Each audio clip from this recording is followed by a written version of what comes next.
Natalie Brown from Circuline.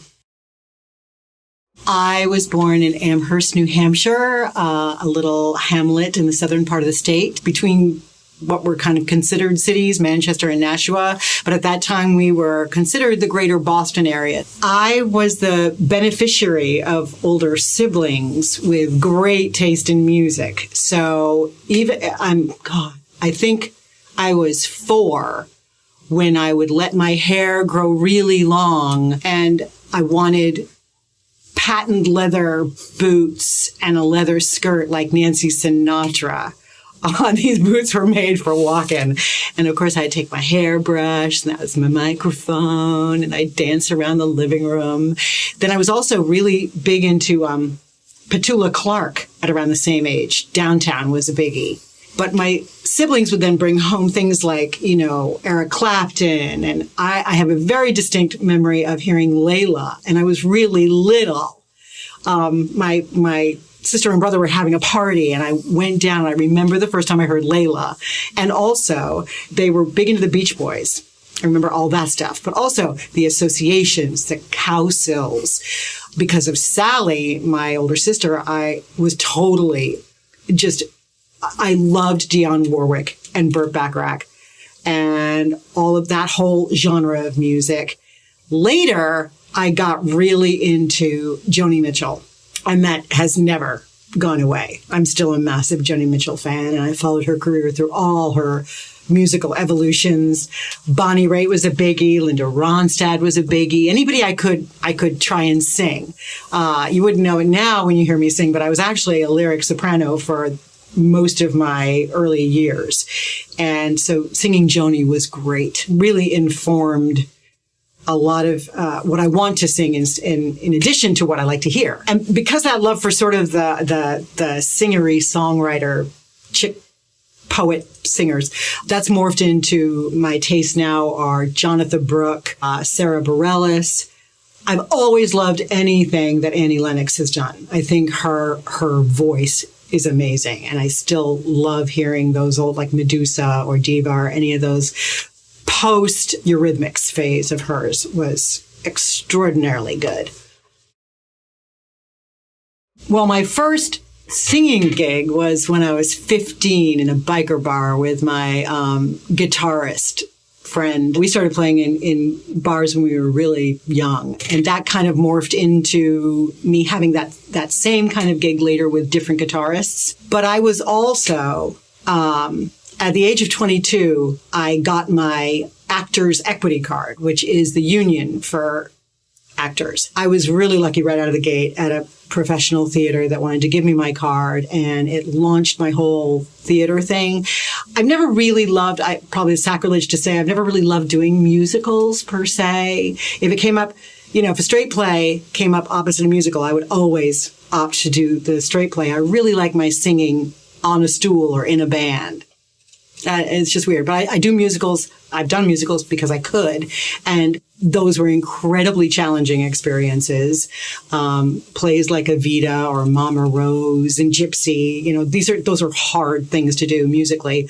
But I've loved it, and I've been very lucky. I was an actor. I'm still an actor. I was an active actor for the better part of 30 years. And I still feel it in my bones, which is what's, when I perform with a band, it's kind of lovely to be able to stand on a big stage again and just feel what that is. The band experience is obviously very different than the theatrical experience, but the same kind of ideologies and professionalism and schools of thought apply, to me at least.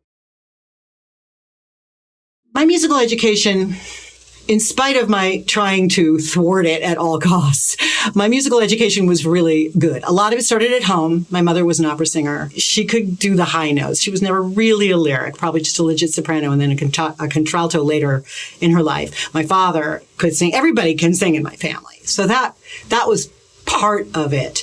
But certainly, church choirs, school chorus. I was blessed. God bless the music teachers. I was blessed with an extraordinary music teacher. Her name is Janine Bouchard. Because of her, I got to go to All Eastern and All State, and I got America's Youth in Concert where we toured Europe. But before we left, we got to sing at Carnegie Hall and Independence Hall. I didn't take advantage of college the way I should have. I did 2 years at the Boston Conservatory, but mostly never went to class. I liked my vocal teacher, but I kind of wanted to be a belter at that point. I was switching out of the soprano thing because the fun roles were with belters, belt singing. Decided to leave because I really just wanted to work. And I started to work in non-union productions that led to the union production where I got my card. When Hair came along, actually I was younger for Hair, I memorized all those lyrics. I don't know how familiar some of you are with the musical Hair, but there's a song called Sodomy. And I'm at the beauty parlor with my mom, and I'm singing sodomy, fellatio, cunnilingus.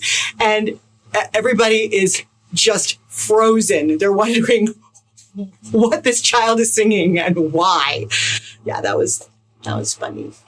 After years of doing gigs with guitarists, I wanted to work more. Cabaret is not the right word because I'm kind of the non-cabaret singer. I really don't. I'm not going to sit on a stool and do show tunes all night. I'm going to do Joni Mitchell covers or Sarah Bareilles or, Aretha Franklin, Stevie Wonder. I'm going to do different versions of the songs that I like. And I really wanted to work with a keyboardist this time because I didn't want the guitar thing tends to imply later nights and bar gigs and stuff. And I really wanted to do more cocktail hours or jazz brunches. That's kind of what I was looking for. And a friend of mine said he knew a keyboardist and he thought we should meet. And that's how I met Andrew. And unbeknownst to me at the time, the mutual friend who we referred to as our agent of God also had it in mind that we might like each other more than just working partners. And so that's been a blessing.